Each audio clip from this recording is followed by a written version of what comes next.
Hello and welcome to KahindoTech. In this video, I'll show you how to turn on dynamic email Gmail on your iPhone. But before I begin, I would like to let you know that this video is brought to you by Amazon Prime. If you shop on Amazon, you can save a lot of money by getting Amazon Prime subscription. If you want to learn more about how you can save all this money, click on the Amazon Prime subscription trial link.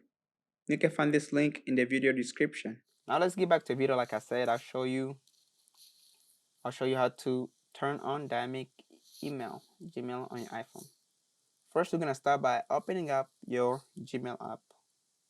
So once you open up your Gmail app, you're gonna get on this main screen right here. So look on the upper left-hand corner where you're gonna see like your menu, which has like the three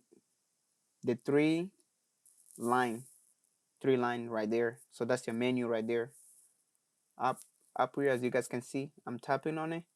Those three lines right there. So that's the menu. Tap on that, and you're gonna get you on this right here.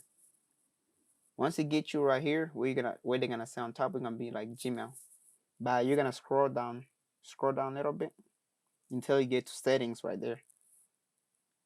Once you see settings right there, tap on settings, and you're gonna get you right here. But make sure that you select the correct Gmail. So I'm gonna tap on the first one, which that's the correct one. And I'm gonna get right here. And you're gonna see once you look down there, you're gonna see enable dynamic emails. And make sure that you tap on that. Since right there it's not on. So tap on that, and that's how you turn it on. When there's like a blue or light blue color inside the box right there. And that's how you turn on dynamic emails on your iPhone.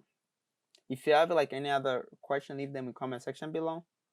Don't forget to check out the Amazon Prime trial subscription, and you can find it in my video description. As I said earlier, I recommend you guys to check it out.